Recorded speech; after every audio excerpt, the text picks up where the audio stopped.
It is the Doomsday podcast and the aftermath of a 31-14 Cowboys loss. And Ed, we've responded to plenty of embarrassing losses by the Cowboys. This another in a long line, and we'll have lots to discuss in terms of kind of what happened and what happened with the defense, and then some of the offensive deficiencies. I mean, I think we found that the only chance, at least at this point, that they might have is to just score every drive, put up huge numbers on offense, and they weren't able to do that. And we'll get to all of that. But Ed, I just can't help but think about our conversation not long ago with Matt Eberflus before training camp, actually, and us sitting down with him and you having known him. And while he Thursday tried to sort of the best he could play it down, what this would mean going back to Chicago where he was the head coach, and this was about as badly as it could have gone. And on top of it, this quarterback that where the book came out where he and his dad were saying things about they didn't watch film with him and they threw him into the deep end, all that kind of thing. This was a game, Ed, where that quarterback, at least for 1 week, he went off on the Cowboys. So I would just say about as poorly as things that could have gone for Matt Eberflus returning to where he was the head coach. Well, Matt Eberflus was fired by the Bears, the first and only coach in their 105-year history that they fired during the season.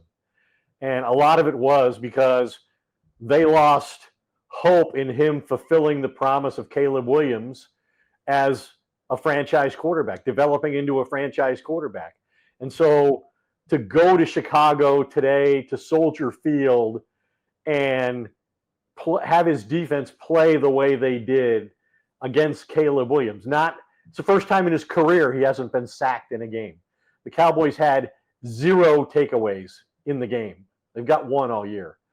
And so while, Eberflus attempted to downplay the personal aspect of this game, it was, Brian Schottenheimer and Dak Prescott made it very clear that they viewed it as a personal challenge for Matt Eberflus, and one that they were determined to help him prevail in. That they both envisioned him getting the game ball in the winning locker room after this. And instead, after what happened with Russell Wilson last week, who had 450 passing yards, the biggest game of his career, 201 games in his career, never thrown for that many yards. And then for Caleb Williams to have the best game of his career the very next week and to lose this game, we talked about the schedule. This is as winnable a game as they have on their schedule. The Giants and the Bears. The Bears were a winless team. The Lions scored 52 points on them last week, the most in the NFL. And the Cowboys scored 14 against them. They lost all hope of matching them score for score once CeeDee Lamb left the game in the first quarter with the ankle injury. And we'll talk more about this, but now they got the Packers and Micah Parsons coming here for a game that's going to mean a lot to Micah Parsons. So yeah, I think Matt Eberflus has to be very disappointed. And Brian Schottenheimer in his first year as an NFL head coach has got a huge crisis on his hands as to how to turn this team around. And Jerry Jones, the general manager who put this roster together, is so far taking none of the blame, saying after the game today, he still views this as a playoff team. And one of the injuries, by the way, just a reminder that Kenny Clark, who came over in the Micah Parsons trade, is one of the players that had to leave the game today. So lots to break down. The good thing is Ed and I have dealt with a lot of these over the years. This is a new era. This is a new coach. And as if Shotty thought the honeymoon wasn't over yet, it's over now, baby. 1-2 are the Cowboys, and this thing is about to get ugly. Packers headed to town. They'll be an angry team coming off their first loss of the season. Z-Man, please play the music. All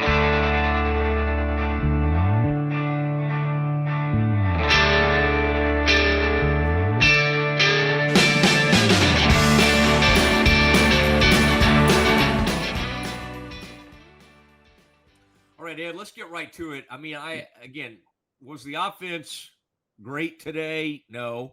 Was Dak at times extremely efficient? Yes, he was. He was accurate, and quite honestly, one of the interceptions he threw, not his fault at all. Bad drop by Pickens again.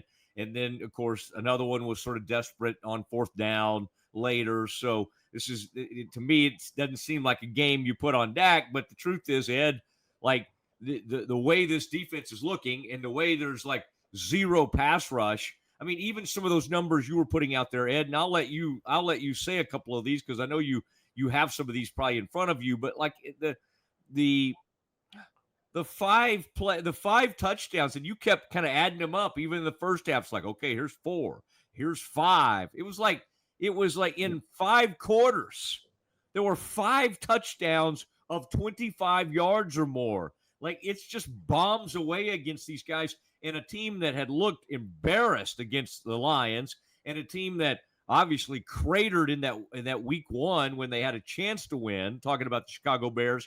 Like, Ed, everybody the Cowboys play, they end up making the opposing quarterback look like an all-pro, look incredible. Wow. I mean, what did they say after the game? Tom Brady, who was doing this game, this is the best of his career. This is the best Caleb Williams is looking. And the guy that was trying to scheme it up was a guy who had coached Caleb Williams. And so probably should have had and probably does have some inside information, and it still didn't matter. Yeah, I think, when you look at the first 2 weeks of the season, the Cowboys open up against, 2 teams in the Eagles and Giants with veteran Super Bowl winning quarterbacks in Jalen Hurts and Russell Wilson. But this was a game against a quarterback in his second season, a quarterback in just his third game in Ben Johnson's, new offensive system in Chicago. And the Bears had not scored 30 or more points in like their last 16 games. They had a 6-game losing streak at home, the longest in the NFL. And so I think there was an expectation that the Cowboys were going to be able to handle this game from a defensive point of view. Now, I'm going to say this, okay? To me, the front office, Jerry Jones, Stephen Jones, Will McClay, was a unanimous decision to trade Micah Parsons, right? According to Jerry at the press conference after they traded Micah Parsons to the Packers. You can't trade Micah Parsons, a top 5 defensive player in the NFL, 1 week before the season opens, and then put all of the blame for failure on the defensive coordinator who spent all offseason planning to make him the focal point of the defense. Like, it can't, like Matt Eberflus, for all his failures this year, has been a competent, even good defensive coordinator with several different teams. So this is not a guy who's not proven he can do the job. He is capable of doing the job. I think the question is the personnel. They can't cover. They can't rush the passer. And I think people will say, hey, Matt Eberflus needs to be fired. So I've taken a look at this. I think it's certainly possible that he could be one and done because 2 of the last 4 defensive coordinators here have been one and done. Mike Nolan and Mike Zimmer, both one and done. The only one who, since the Mike McCarthy era began in 2020, who wasn't one and done was Dan Quinn. He lasted for 3 years before he got a head coaching job. But you just look at some of these numbers. The Cowboys have allowed 92 points. That's almost 31 points a game. That's the 4th most through 3 games in franchise history.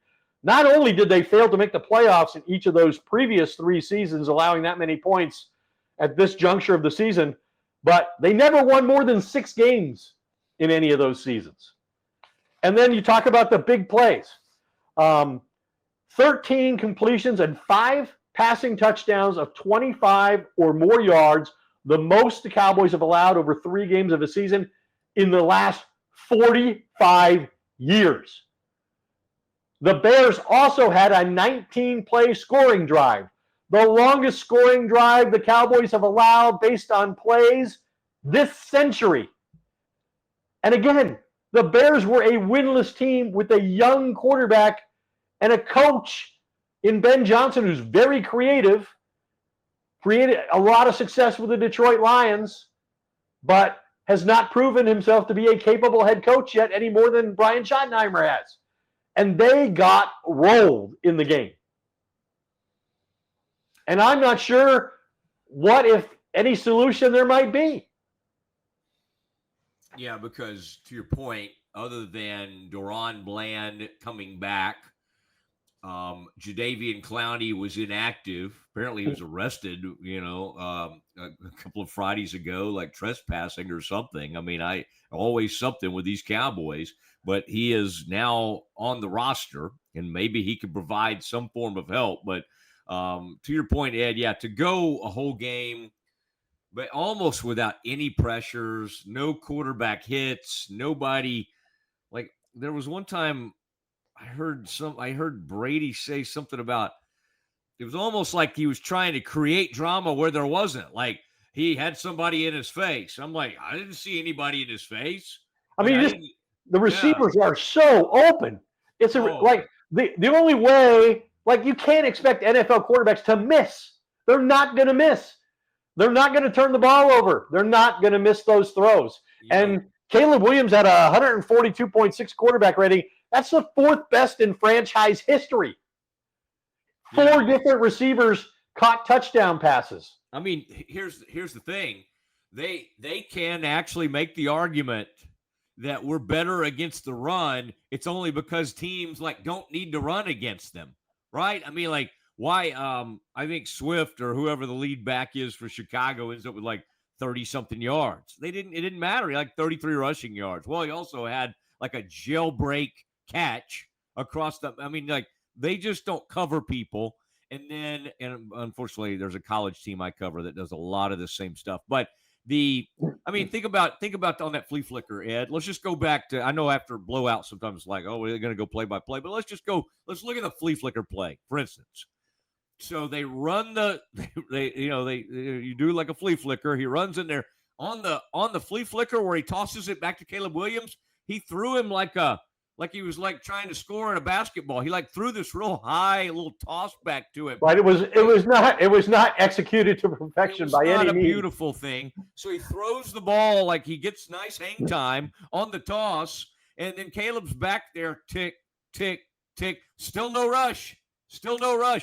Nobody's sort of detected, we better get back here and do something. Nobody breaks free. And then in that time, Hooker or whoever was responsible for staying deep as a safety. I think it was Hooker on that play. He got caught coming up, looking, and then of course Luther Burton, the second or third, whatever he is. I remember him at Mizzou, by the way. The rookie, man, he's deep. He had 3 catches on the day. 3 catches for 100 and something yards because they were all huge catches, all bombs. And so it was, I mean, they had no chance to cover. And if we want to say, well, Trayvon Diggs, he's out there. He's a great player. He got beat on a big play. He got beat on one of those 37-yard passes. Roma Doomsday, the very first touchdown was over Diggs, who tried to jam at the line of scrimmage and then lost his balance and slipped and almost fell.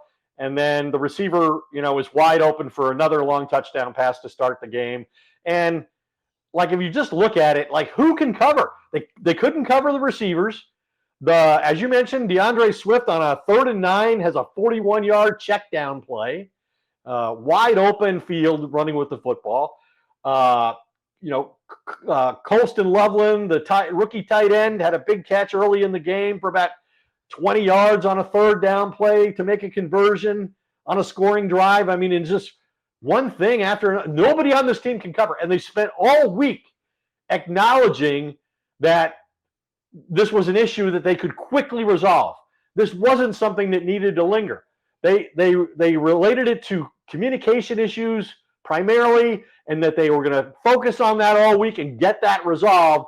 And for the exact same thing to happen again is just unpardonable and unimaginable that could happen again. Yet it did. And, Now, again, the Packers in a game everybody's going to be able to see. Ed, and boy, I know you love those 6 a.m. wake up. So 6 a.m. right there. Actually, you wake up at about 4:30 on those days. Is that, can you confirm, is that a Sunday night game? Does that sound right to you? Sunday night home game. Packers Good. coming off a historic loss. They were up by 10 points on the Browns with 4 minutes to go and wound up losing the game on the last play, which is like the first time the Packers have blown a double-digit lead in the final 4 minutes of a game since the Lombardi era. So they've got their own issues to overcome, but at least they're 2-1. And like I talked about, if you look at the schedule, look at the teams the Cowboys have in the second half of the year, like these are the games they have to win. You have to beat the Giants. You have to beat the Bears. Yeah, you could lose to the Packers. You probably will and should lose to the Packers. They're a better team. And then you got Carolina and the Jets. Are they better than Carolina and the Jets? I don't know anymore. They are Carolina and the Jets. I mean, that's what. Well, Carolina won 30-0 today. Yeah, and the Jets were in some kind of barn burner, weren't they, today? I think I looked up at some point. It was like 26-25. They blocked a field goal against the Bucs and went up in the final couple minutes of the game and then wound up losing. Yeah, because if Baker's on the field, they're going to find a way. They're going to usually find a way. This game was essentially over at halftime, right? Dak Prescott didn't finish the game. It was that one-sided. 31-14. The Bears scored the last 17 points of the game. I thought the Cowboys showed some character early on offensively. They ran the ball with Javonte Williams quite effectively. He's a good physical, tough runner. Unfortunately, he, at the end of a 26-yard run on their first possession, winds up fumbling. Dak threw a pick in the red zone at the goal line. Joe Milton came in. He threw a pick in the end zone. The Cowboys now have turned the ball over 3 times in the red zone. They led the NFL in red zone turnovers last year with 9. They're well on their way to defending that crown. They came into this game, by the way, like being really good in the red zone this year. That was one thing. They were like, like 80. They were 5 out of 6, and the only failure was the Miles Sanders fumble in the red zone. Correct. And today, not so good. And, to Dak's credit, he throws a ball. They're down at some point. I think they were down 24-14. They're driving, throws a perfect ball. He gets outside the pocket, throws a perfect ball to Pickens, goes off Pickens' hands, and right into Edwards. Is it Truman Edwards? Tremaine Edwards, yeah. Who had I think he had 2 picks in this game. Had 15 tackles, by the way. I mean, this man had a monster game. For the Bears. And this was I listened, Ed, and I know you had to, and Jerry still thinks it's a playoff team, which again, it just feels like a complete joke for him to even be saying that. But I listened to Jerry, and Jerry was talking about how big a win this was for Chicago, and Chicago's trying to get back to being the Bears and all this stuff. It's who cares? Who cares what it is for Chicago? They were bad. Ben Johnson got embarrassed, just like the Cowboys did. What does Dan Campbell like to do? He likes to embarrass people. He did it. He rubbed Jerry's face in it, and Jerry kind of liked that. Jerry kind of smiled and said, "That's what." I mean, I used to think Jerry hated it and was miserable when he loses. I'm not even so sure anymore. I listen to it. I listen to this stuff, and it's just like a joke. Because I think the reason Jerry is more infuriating to people than ever is because I think we understand what he's trying to do. After every loss or after every poor performance or whatever, he's kind of still trying to justify what he did. Right. He's deflecting blame. He's deflecting blame. And, one more point I wanted to make about the Micah Parsons trade. One of the most interesting things that the general manager said to me, I reached out to 7 general managers to get their perspective on the trade, and not all of them thought it was a bad trade for Dallas. But one point that several of them made regarding the timing of the trade a week before the start of the season was this sends a potentially bad message to your locker room about what you think this team's capable of this year. And they certainly look like a team that has been adversely affected by the loss of their best defensive player. Now, he might not have been the most popular guy, and Dak has been very disconnected from the whole thing. He's not criticized management in any way, shown no real affection for Micah in the way that CeeDee Lamb and Trayvon Diggs and other players did. And that's fine. But I do think it's sent a bad message to the locker room. And it's certainly deprived them of a player they could use right now. Yeah. Even though, like, on the way out, the media and others have aided Jerry in trying to paint this guy as an extremely selfish person who cared too much about podcasting. And it's not just the media. Former teammates have come out and said that. Like Lawrence has either said it or insinuated it. There was one other player who came out and so, yeah. And there'll be plenty of this talk as we get ready for this game, but as we get ready for the Packers to come to town. But right now, man, this looks like a broken defense. And then on the offensive side of the ball, Ed, they use CeeDee Lamb. I don't want to get too much into, well, why in the world did you run him? Because obviously they were not trying to get him hurt. They were trying to do some form of misdirection. I mean, the Bears were trying to do the same thing. Of course, their reverses work. Who is that guy's 14 or somebody? Their reverse actually worked. Cowboys do an end around with CD, and he ends up getting his ankle. Well, it wasn't an end around. He was the only back in the backfield with Dak. He just handed the ball out. He was lined up as a running back. You're right. You got running backs. You got two physical veteran running backs who are up. Why? I can understand a jet sweep or reverse or whatever, but you get CeeDee Lamb running in traffic against big players, linebackers. He's not used to being hit by those guys, and that ankle looked bad. He's downplayed it, and he said he expects to play against the Packers. But, we'll see how that goes. He sure didn't look – I mean, he tried to come back. I think he sat out 14 plays and came back and went in motion, tried to make one cut in a route and was like, that's it, I can't do it. So I think that'll be the focal point.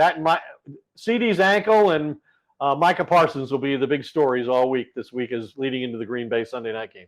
Yeah, and what they did, Ed, is try to turn this into a Jake Ferguson game.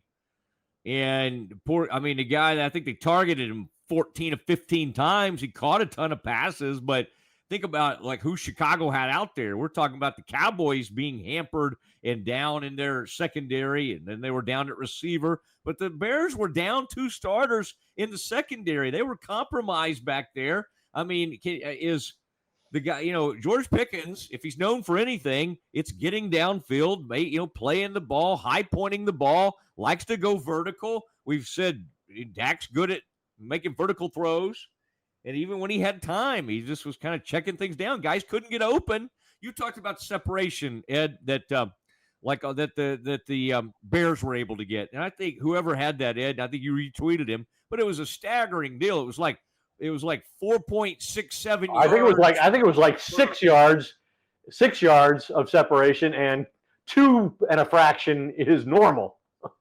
Yeah, I didn't know it was that much, but it was a high. It was like a separation by over 2 yards per play, or 2 yards per reception. And it's like, just think about that. And part of that is just because you're letting guys run free. One of those came on a trick play, which, by the way, Ed, what did they talk about all week? This guy likes to do trick plays. It's almost kind of like they're almost like when they say that about people, it's almost like you're putting them down. It's almost like they need tricks. They need tricks or something. But they brought it up. This guy does trick plays. Well, they did a trick play. They did a flea flicker, and it didn't even look seamless. And it didn't even look efficient. And they still landed it for an enormous play. And the Cowboys defense, Ed, if you and I tried to go, okay, who looked good? Like I was just kind of checking out some of the post game on some different things, and I heard Brad Sham say something like, "What's the kid's name that plays in the slot?" Stewart. Reddy Stewart. He said, Reddy Stewart did some good things today. I'm like, okay, good. I didn't realize it. Reddy Stewart. Okay, he good. He played well in the slot. But Brad's point was, because when you call a game, you go, whose name did I call a lot? Whose name did I not call? And I think his point was Fowler's name never came up. Sam Williams, the guys that you should be mentioning, putting pressure on the quarterback, it didn't happen. I have a hard time sitting here right now thinking, okay, who was supposed to get home? Who got home today? Whoever put pressure on him on that flea flicker that I'm talking about, Ed. I look back at that because they showed it several times, and I'm like, who was supposed to bring pressure? Like, who could have gotten pressure? Well, James And I Houston, think- James Houston, the free agent that they signed, and came to camp and won a spot on the roster and is like third on the depth chart at defensive end, behind Fowler and Ezeraku, I think. He's the guy who leads the team in pressure percentage, and he had only played like 15 snaps the first 2 weeks. He was out there a little more today, I think. But yeah, I mean, when you think about any reasons for hope, I mean, are the players that they've had for the last 3 weeks in these games, are they getting better? I don't see it, and it's probably going to be close to Thanksgiving before DeMarvion Overshawn comes back. Maybe they'll get Deron Bland back. I guess you got to get Jadeveon Clowney on the field. But he's 32 years old, and this is his seventh team. Like, what are you reasonably expecting from this guy? You gave away your dynamic guy. Yeah, it's true. And listen. And by the way, what I was trying to bring up, by the way, Ed, is that 58 was in there. They tried to bring Mozzie in this game, and of course, I don't think that made any. I bet Brad Cham didn't say his name too many times. No, hadn't had his whole career. He hadn't been able to say it. That's 3 years he's barely been able to say it. But one other thing that I wanted to bring up is, like, people tend to go, well, this was such a disaster. Even Micah, he couldn't account for this, or he couldn't clean this up. But the truth is, Ed, you think about last year, it was like disastrous in those 4 games he was out. It was night and day in the defense's performances when he was back. And you could say, oh, Mike Zimmer was horrible. You can blame whatever you want to blame, but he did have a tremendous impact. His absence, his presence, it did. So I think this dismissal of this thing's about way more than Micah Parsons. Sure it is. And we knew it was last season. But to act like it's not one of the many reasons they're struggling is kind of crazy. Just throw it out just because the team is giving up so many points and yards. Well, I think people forget that Matt Eberflus is the third defensive coordinator in 3 seasons, right? And so when you're the third guy in that short a space of time, there's not going to be the right personnel for every guy who wants to run whatever system they run. Now, I know Jerry and Steven were very aggressive in pursuing Matt Eberflus to be the defensive coordinator. Almost maybe he would have been the defensive coordinator regardless of who the head coach was. They thought that much of him. And so you would think that they would take into consideration the scheme he wants to run. They know what the scheme is. He worked here for Rod Marinelli for 7 years. But he's been, as we all know, we talked to him in June in the meeting room. He talked about Micah Parsons and all his plans for him. He was going to build the defense around Micah Parsons because he expected Micah Parsons to be here. He had no reason to believe they were going to trade him. He was in the meetings. He was in the weight room at training camp. CD wasn't at training camp. Zach Martin wasn't at training camp. Ezekiel Elliott wasn't at training camp when they were having contract issues, but they all wound up coming back and playing. So he had every reason to believe he was going to be able to build his defense around this dynamic young player, one of the 3, 4, 5 best defensive players in all of football. And nobody affects everybody else on defense more than he does.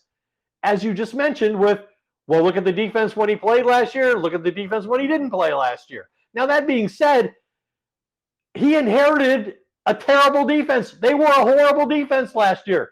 They gave up the second most points in the NFL last year to Carolina, which gave up the most in history. They had the worst defense in the NFL in the red zone last year. They gave up a touchdown 75% of the time. Nobody else was above 68%. So he inherited a bad defense to begin with. Not like they were good last year. And then they changed out a bunch of personnel, much of which I assume he was in favor of, letting DeMarcus Lawrence go, bringing in Kyer Elam, a former first-round. I mean, what did they sign? 5, 6. I think Clowney is like the 6th former first-round draft pick that they signed for defense. But not all of these guys are going to work out, and they haven't. And the thing is in total disarray. Yeah. By the way, did you when one of the players was mad? Was it Pickens? and he was throwing his helmet today. Did you hear Brady say something like treating it like people treat their dog? And then you could tell Burkhardt didn't get it really, and he comes back and tries to explain it like people kicking their dog. And I just thought, okay, man, that's a little bit out there. I don't know if I would go there, especially Ed, as much as you love dogs, man. You love those you've loved those Goldens over the years, right? You would never We never use something mistreated like our dogs. We treated them like human beings or better. you treat that's right, better than human beings. Okay, Ed, last thing I want to do with you real quick. Let's get people ready because we'll react after the game, but just as kind of a getting ready for what's going to happen next Sunday night, like this does set up a little bit of an embarrassing situation on a lot of fronts. One is the Packers are going to show up. They always travel, and this will likely be a place they try to show up and have a big presence. Talking about their fans. This will also be a weird Luka-type moment where you may have some Cowboys fans still who love Micah Parsons showing up in their Parsons jerseys and then reacting to sacks or whatever he does positive in a huge way. So to me, Ed, this has major potential for another embarrassing game. So again, some people, the more optimistic Cowboys fans say to me, I said after the game, this team could be 0-3 right now. They could be staring 0-4 in the face. And somebody immediately, Matt, they could be 2-1. I guess so. But I mean, it took a 64-yard field goal by the greatest kicker in NFL history, Brandon Aubrey, to help pull out to put them into OT to help pull out the Giants game. So, Ed, I did want to get your thoughts on that, just leading into what happened against the Bears. And now we get ready to see what it's going to be against the Packers. What do you think that atmosphere is going to be? Where do you kind of think the Cowboys crowd will be heading into this one? And I mean, Jerry is willing to get embarrassed. I could see him after the game just talking about how much he loves Micah Parsons. I could totally envision him somehow after this game sort of taking credit for Micah Parsons having a great game. Well, Micah Parsons is going to be highly motivated, but you assume he was highly motivated for all of his playoff games, and he never really delivered in the postseason. I think his only sack was of Tom Brady, 45-year-old Tom Brady on an 8-9 Buccaneers team was his only postseason sack, but he is going to be maybe full go physically.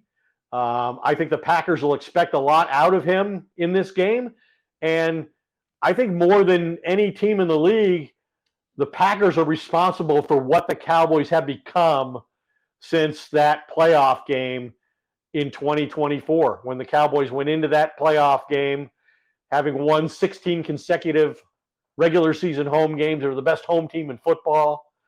And the Packers boat raced them out of their own building, left Jerry in tears, and yet he didn't make the changes that were necessary in the moment to get the Cowboys back to building back toward what the Packers were that day. And so I don't know how the crowd's going to react. I don't think they're going to be terribly supportive of Jerry, given what just happened, what they watched today. At the same time, I don't know that the fan base has that much affection for Micah Parsons really either. Because in many ways, I think they view Micah Parsons as kind of the defensive equivalent of Dak Prescott, in that great player in the regular season, gets paid huge money, top of the market money, and doesn't do it when it matters the most.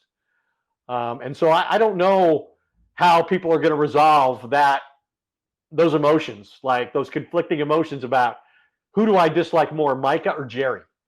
That'll be an interesting. Yeah. So that'll be an interesting sociological case study.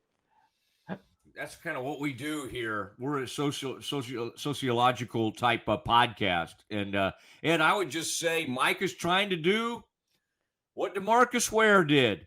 The best way these players can win a Super Bowl is to get traded somewhere or cut in DeMarcus Ware's instance. But you got to go do it elsewhere, because it does not seem to happen for even the greatest of these Cowboys in the post-Super Bowl years, the post-Jimmy The post-Barry. What if I started calling it the post-Barry years? I got to say, in that deal, which you you were such a huge star in, the Netflix documentary on Jerry. God, for an 86-year-old dude, Barry looks like He's only 82. Barry? No, I think Barry and Jerry are about the same age, are they not? No, Barry's older. Oh, Barry's okay. 86. I thought you were talking about Jerry. I'm sorry. Barry, golly, man, he looked good. He looked like an old Western. I don't know what it was. He still looked intimidating even at age 86. All right, Ed, any final thoughts from you as we wrap it up? Because we want to get this in the hands of the Doomsdayers, the Cowboys. Man, should we take the Doomsday name away until this defense looks better? No, I think it's applicable in its other iteration. This, when you were saying it was like, it's the Doomsday. Well, it's Doomsday again. Like, not the defense, but the mood. It's catastrophic. It's historic. It's failure on an unprecedented level. So I think it applies. All right. Well, Ed, thank you. Good stuff as always. One final note. It just popped into my head. Leroy George was laid to rest. They had his service this past week, and one of the greatest Cowboys defenders. We're talking about this poor defensive performance for years and years. He was an incredible player for the Cowboys. And then D.D. Lewis passed away at age 79. And I think some of us have that indelible image of D.D. Lewis chasing Joe Montana in the catch. But, man, that guy in 1975 in the championship game, he had 2 interceptions in that game, had an incredible game, and he had a long career. After Chuck Howley retired, D.D. Lewis took over and had a great run with the Dallas Cowboys. So, Ed, we're losing too many greats. It happens, sadly, but I did want to mention a couple of great Cowboys to end our podcast tonight. Ed Werder, appreciate you, man, and we'll talk to you next Sunday night, man. I know you love a good late night Sunday evening with the Doomsday Podcast. See you at Jerry World for the Micah Bowl. That's right. It is the Micah Bowl. For Ed Werder and the Z-Man, it is Matt Mosley. You've been listening and watching the Doomsday Podcast. Good night, everybody.